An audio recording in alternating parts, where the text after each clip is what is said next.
Programımız kaldığı yerden devam ediyor. Şu anki konuğumuz genel cerrahi uzmanı operatör doktor İsmail Çalıkoğlu. İsmail Hocam hoş geldiniz. Merhabalar, teşekkürler. Nasılsınız hocam?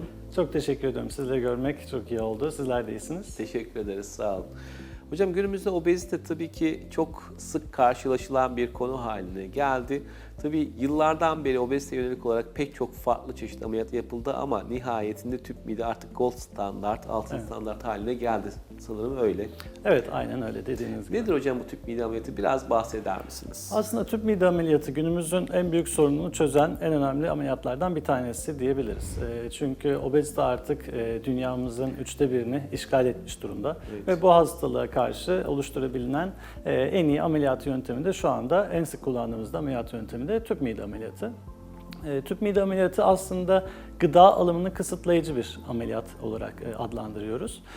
Midemizin %80'lik kısmını, bizde fazla gelen kısmını çıkartıyoruz ve artık gıdaların geçişi midemizin kalan kısmında sindirimimizin devamlılığını sağlıyoruz. Hocam tüp mide ameliyatı nasıl yapılır? Tüp mide ameliyatı aslına bakarsanız hastamız uyumuş bir halde ameliyathane ortamındayken yapılır. Küçük kesilerden karnımıza, küçük deliklerden özel aletler uzatıyoruz. Bu aletlerle midemizin çıkartmamız gereken porsiyonunu hazırlıyoruz ve özel otomatik hem kesen hem dikiş atan aletlerimizle midemizin çıkartmamız gereken kısmını diğer organlardan ayırdıktan sonra çıkartıyoruz. Daha sonrasında bazı doktorlarımız özel yöntemlerde kullanmakla beraber kesici yaptığımız hatta kendimiz tekrar ikinci bir dikiş de koyabiliyoruz ve bu şekilde ameliyatımızı sonlandırıyoruz. Peki hocam ameliyat kimlere yapılabilir? Uygunluk kriterleri nelerdir? Şimdi aslına bakarsanız bu çok güncel bir konu. Ameliyat temelde ilk çıkışında beden kitle indeksimize göre hesaplanan bir sınırlamayla yapılmaktaydı. Tabii bu 25-30 yıl önce yapılmış bir sınırlandırma. Günümüzde artık daha genişletildi bu alan çünkü obezite çok fazla yaygınlaşan bir hastalık konumuna geldi ve insanlar kilosunu kaybetmek için birçok denemeler yaptılar. İşte bilinen bilinmeyen bitkisel ilaçları olsun, şurupları olsun, odur budur. Şimdi artık ama anlaşıldı ki ameliyatın uzun dönemdeki güvenli olması ve yapmış olduğu değişikliğe rağmen, vücudumuzda yapılan değişikliğe rağmen çok büyük değişimler, çok büyük etkiler yaratmaması nedeniyle ameliyatın güvenliği de olması sayesinde artık daha geniş bir popülasyona ulaşılabilir kıldık. Nedir bu? Beden kitle indeksimizi hesapladığımızda eğer 35'in üzerindeyse artık ameliyat olabilir durumdayız. Özel durumlarda yani şeker hastalığı gibi, yüksek kolesterol, uyku apnesi gibi durumlarda beden kitle indeksimiz 30'un üzerindeyse yine bu ameliyatı artık olabiliyoruz. Ya önceden 35 yaş artı problemi olanlar kabul edilirken Aynen. şimdi 30 body mass index artı bir ekstra bir hastalıkla yapılabiliyor. Aynen öyle, aynen öyle. Artık 30'un üzerinde de olsak ve şeker hastalığımız olsa, kolesterolümüz olsa o zaman da tüp mide ameliyatı uygulanabiliyor. Güncelliği bayağı bir şey yapmış. Yani Aynen, değişmiş. aynen. Son yayınlanan guideline'a göre, son yayınlanan bizim kitapçıklarımıza göre, bu da 4-5 ay önce yayınlandı zaten, artık daha kriterlerimiz daha genişletilmiş oldu. Peki tüp mide ameliyatı yaparken nelere dikkat edilmeli? Şimdi tüp mide ameliyatı aslına bakarsanız çok fazla yaygınlaşan, aslında operasyonun kendi tekniği açısından da bir miktar tırnak içerisinde kolay olarak algılanan bir ameliyatla olmakla beraber çok ince noktaları bulunmaktadır. Özellikle hastaya geri bırakacağımız mide porsiyonunun çok küçük olmaması, çok kıvrıntılı olmaması, bunun dışında ameliyat sonrasında erken başımıza gelebilecek komplikasyonlar olarak adlandırdığımız kanama veya kaçak gibi komplikasyonlara sebebiyet vermeyecek cerrahilerin uygulanması ve bu amaçla yapılacak ek tedbirlerin alınmasını içeren ince detayları olan bir ameliyattır.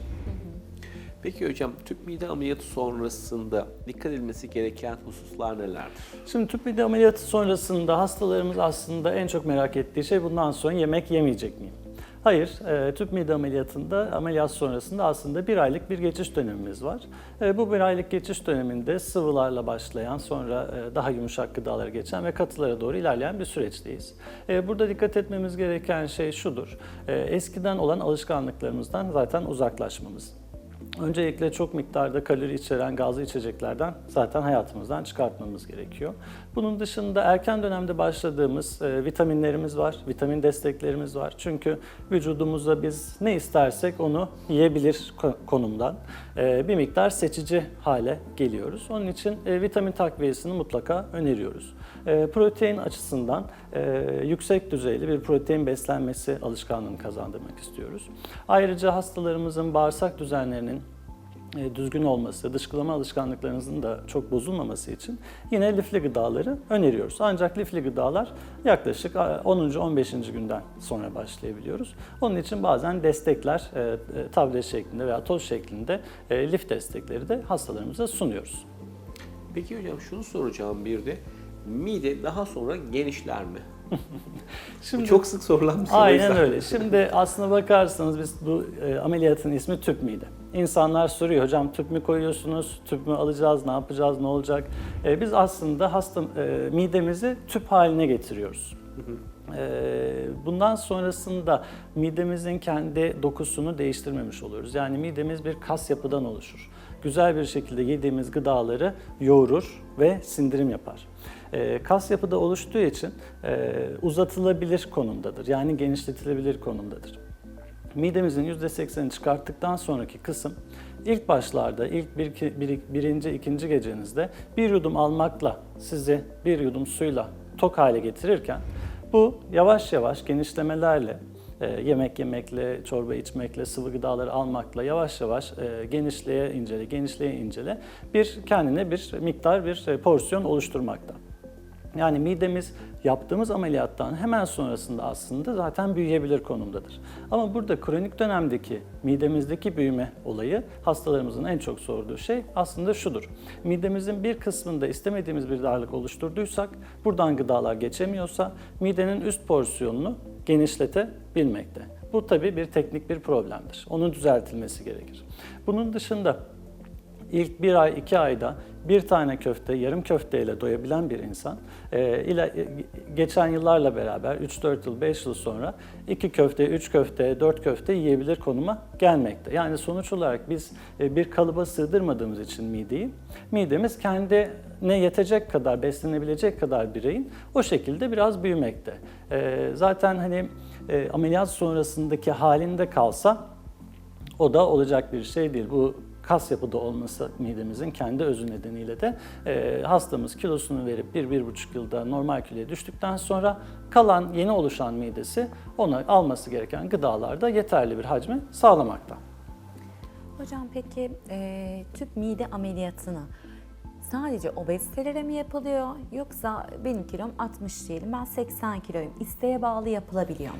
Şimdi bu konu çok önemli. Tabii ki de kurallar, kanunlar, sınırlar her zaman için insanlar aştığı için var.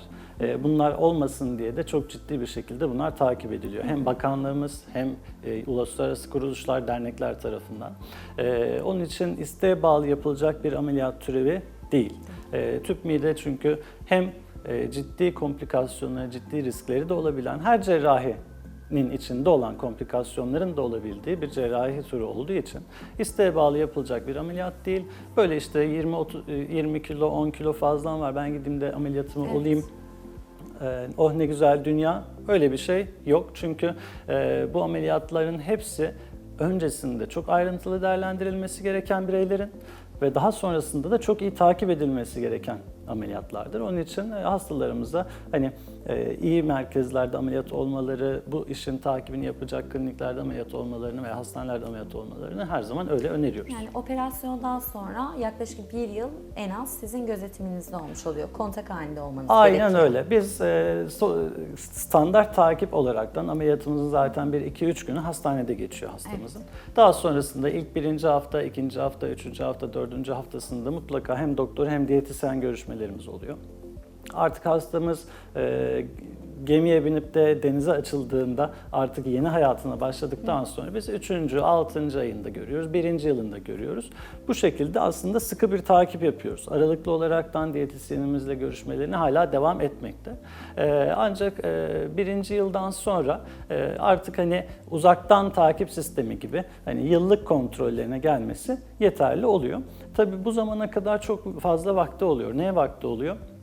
Doğru beslenme seçimi, egzersizinin doğru değerlendirilmesi seçimi, alacağı gıdaların, yani markete gittiğinde en parlak, en güzel, en renkli şeylerin paketli gıdalardan uzak durması gerektiğini, etiket okumasını bu süreçte hastalarımıza öğretiyoruz. Ve tekrardan obez bir birey olmaması için uğraş veriyoruz. Çünkü biliyoruz ki obezite hastalığı kronik bir hastalık. Hiçbir zaman kesin bir çözümü yok. Hem alışkanlarımızın değiştirilmesi hem yaşam stillerimizin değiştirilmesi en önemli konu, en önemli nokta. Hocam süremizin sonuna geldik ama son bir soru olarak şunu Tabii. sormak istiyorum. Çok kısa bir cevap istiyorum ama. Mide büyüdü tekrardan ve kişi yine kilo aldı. İkinci bir ameliyat yapılabilir mi? Aynı tüp mide olabilir mi yoksa başka bir çözüm mü? Evet, yapılabilir. Buna biz revizyon ameliyatları diyoruz. Tekrardan düzeltme ameliyatları diyoruz. Tekrar tüp mide yapılabilir. Bypass dediğimiz bağırsakların içine girdiği yöntem yapılabilir. Orada hastamızın iyi değerlendirilmesi, midesindeki büyümenin İlk baştan mı var, teknik bir sorun mu var, nedir ne değildir onların değerlendirmesi önemli. Daha sonrasında tabii ki de yine 2., 3., 5. ameliyata kadar hastalarımız olabiliyor. Ama işte bu kronik bir hastalık olduğu için bu revizyon ameliyatları da şu anda gündemde. Vermiş olduğunuz bilgiler için çok teşekkür ederiz. Ben teşekkür ediyorum sizlere. Bugünkü program konumuz genel cerrahi uzmanı operatör doktor İsmail Çalıkoğlu idi. Kendisine tekrar teşekkür ediyoruz. Programımız kaldığımız yerden tüm hızıyla devam ediyor.